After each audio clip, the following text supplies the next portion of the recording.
네, 지금부터는 앞으로 벌어질 수 있는 상황을 좀 짚어보겠습니다. 임승관 경기도의료원 안성병원장이 다시 제 옆에 나와 있습니다. 네, 정부는 앞으로 일주일 그리고 열흘 정도가 고비가 될 것이다 이렇게 보고 있습니다. 왜 그런 걸까요? 최근 한 3, 4일 동안 대구의 예. 신천지 교회 커뮤니티를 안에서 많은 환자들이 발생하지 않았습니까? 예. 그리고 그 사람들을 통해서 또 전국으로 감염이 확산될 수 있는 우려가 인정되고 있는데요. 그렇다면 결국은 증상이 발현하고 알게 되는 시기가 앞으로 7일 정도 내외에 또 다른 새로운 감염자들을 많이 발견하게 될 것이고 예. 그런 감염자들이 대구 지역뿐만 아니라 우리의 일일생활권 안에서는 다른 수도권 등 다른 지역에서도 얼마든지 가능한 일이기 때문에 주의를 세우고 있는 상황인 거죠. 예, 그러니까 일주일에서 열흘 정도에는 환자는 계속 늘어날 것이고 네. 그 사이에 환자가 늘어났을 때 그 이후 상황까지 늘어날 것이냐 아니면 기존의 신천지 교회에서 나온 그 신도들 중심으로 나왔던 환자가 거기서 좀 주춤할 것이냐 이 부분이 이제 관건이 되는 걸 텐데 그런데 그 기간 중에요. 네. 변수가 또 생길 수가 있잖아요. 네. 예를 들면 또 다른 집단 감염이 네. 발생한다거나 그럴 가능성은 좀 어떻게 보시나요? 지금? 그러니까 대구 클러스터라고 부를 텐데 저희들이 대구 클러스터에서 노출됐던 사람들이 자기가 노출돼 있는지 모르고 또 다른 어떤 좀 더 밀집한 어떤 환경 혹은 공동체적인 어떤 생활 속에 있다면 그만큼 접촉의 밀도가 높기 때문에 감염이 더 확산될 우려가 있고 그래서 정부도 전문가들도 어떤 종교 행사라든지 집단 모임 같은 부분들을 당분간 최대한 자제하자는 메시지를 전하고 있는 거라고 봅니다. 네, 오늘도 환자가 231명이 나왔거든요. 계속 지금 뭐 200명 육박하거나 아니면 200명을 넘어가는 이런 환자가 나오는 상황인데 네.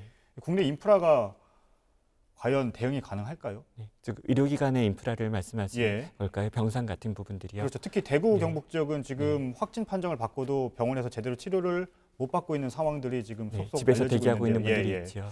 네. 결국은 자원을 효율적으로 잘 써야 되는데 예. 저희가 중앙마병대책본부가 어떤 방역 전략을 세우고 중앙사고수습본부가 병상 자원이나 물자를 대지 않습니까? 이 둘 사이에서 아주 원활한 커뮤니케이션으로 좀 일치된 전략들을 잘 세워야 됩니다. 근데 병상을 무한정으로 늘리는 것이 꼭 답은 아니거든요. 예. 병상을 예를 들어서 1,000병상, 5,000병상, 1만 병상 늘리게 된다면 일견 듣기에는 자원이 풍부해서 좋을 것처럼만 들리지만 사실은 어떤 체계나 문화가 갖추어지지 않은 의료기관이 급하게 만들어지는 거기 때문에 예. 그 안에서 더 추가 감염이 발생할 수도 있고 예. 혹은 의료인의 안전 이슈들이 발생할 수도 있거든요. 충분히 교육 훈련된 의료인들이 투입돼야 되는데 저희가 좀 마음이 급하다 보니 그렇지 못할 염려도 되고요. 예, 그렇군요. 그런데 이 코로나 바이러스 같은 경우에요. 앞으로 따뜻한 날씨에서 맥을 못 춘다 이런 얘기도 있었는데 네. 근데 지금 나라를 보면 이란, 태국, 싱가포르 같은 나라에서도 계속 환자들이 나오고 있는 상황이거든요. 이거 어떻게 봐야 될까요? 아마 뭐 바이러스 학에서 학적으로는 뭐 예. 섭씨 26도 이런 얘기들을 저도 얼핏 본 것 같은데요. 하지만 아무리 뭐 아열대 열대 국가라고 해서 언제나 그런 고온에 노출되는 건 당연히 아닐 것이고 실내 환경이라는 것도 있고요. 사실 온도보다 훨씬 더 중요한 거는 얼마나 접촉이 강한 강도인가, 얼마나 길고 강력한 밀도인가가 중요할 텐데 예를 들어서 이란 같은 경우도 뭐 날씨보다 훨씬 더 중요한 이유는 성지순례 같은 어떤 밀집된 사람들이 모이는 군중이 모이는 환경이라는 거잖아요. 예. 그래서 그런 부분 때문에 우리가 기후가 좀 따뜻해진다면이라는 것으로 너무 낙관만을 삼아서는 안 된다고 생각합니다. 예. 앞으로 정부의 대책을 얼마나 따르느냐도 네. 굉장히 중요할 텐데요. 네, 이 부분을 핵심입니다. 좀 계속 논란이 되는 것 같은데 네, 야외에서 하는 집회면 네. 감염 정도가 어떻게 되는 겁니까? 뭐 아무래도 실내보다는 예. 환기가 자연 환기가 되는 곳이니 예. 가능성이 좀 덜할 수는 있지만 예. 그래도 그 주변에 있는 사람이 가까운 거리에서 재채기를 한다거나 기침을 한다면 당연히 비말이 튀는 것이고 야외 옥외에서 일어나는 어떤 군중적인 행사라고 해서 안전하다는 말은 좀 적절하지 않은 표현 같습니다. 예. 그런데 야외 집회 하는데 네. 집회를 하다 보면 물론 집회 자체는 야외에서 하겠지만 네. 집회 장소로 모이는 과정에 있어서는 그럼요. 대중교통을 이용하거나 네. 그렇게 일단 실내 공간을 통해서 오는 경우가 많잖아요. 네. 그럴 경우에는 감염 우려가 있는 거 아닌가요? 당연히 그렇겠죠. 아주 좋은 지적이시라고 생각하고요. 예.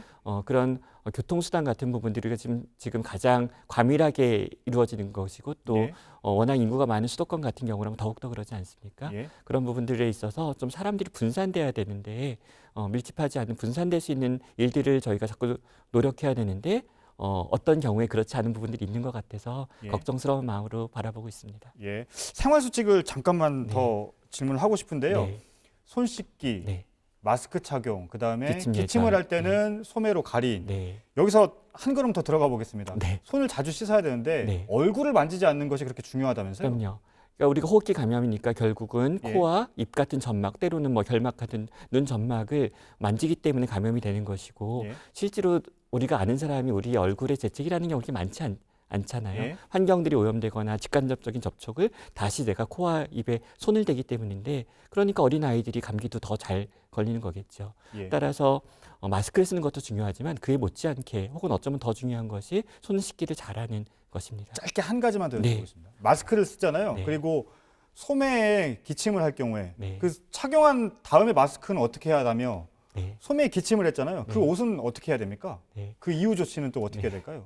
위복 같은 경우는 당연히 뭐 세탁을 자주 할 수 없는 상황들이 많이 있을 텐데 예. 바이러스라는 것이 인체 내에서 활성화되는 그런 생명체이고 예. 인체 밖에서는 장기간 생존할 수 없기 때문에 위복에 대한 너무 많은 뭐 고민을 할 필요는 없을 것 예. 같습니다. 하지만 마스크는 직접 몸에 닿는 예. 부분이고 점막에 닿는 부분이라서 가능하면 자주 교체하는 것이 좋은데 또 지금은 어떤 물자를 아껴서 잘 써야 되는 상황이기도 하지 않습니까? 그래서 좀 그 상황에 맞는 또 우리가 수요 공급에 맞는 지혜가 필요한 것 같습니다. 예, 알겠습니다. 감사합니다. 임승관 경기도의료원 안성병원장이었습니다. 감사합니다. 네.